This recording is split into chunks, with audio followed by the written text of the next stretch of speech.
2026 BPL IPL কেও ছাড়িয়ে যাবে। হ্যাঁ ভাই, হ্যাঁ হ্যাঁ হ্যাঁ অবশ্যই 100%।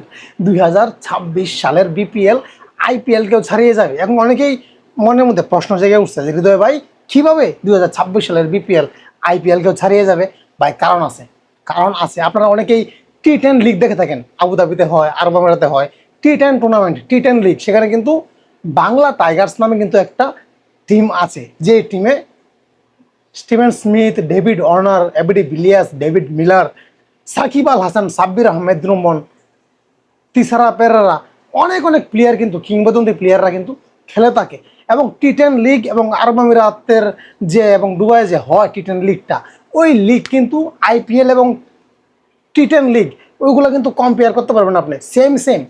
তো মূল কথা হচ্ছে বাংলা টাইগার্স নামে যে একটা টিম আছে টি10 লিগে, সেই বাংলা টাইগার্সের মালিক 2026 সালের বিপিএলে তার সে টিম নেওয়ার জন্য অলরেডি ফর্ম ফিল আপ করে রাখছে, মানে আবেদন করে রাখছে যে আমি বিপিএলে দল নিব। ভাবা যায়, ভাবা যায় এই বিপিএল আর থাকবে না, এই বিপিএল থাকবে না, এই বিপিএল এখন আইপিএলে পরিণত হবে। সেটা বেশি দূর নয়, মাত্র আগামী বছর 2026 সালে।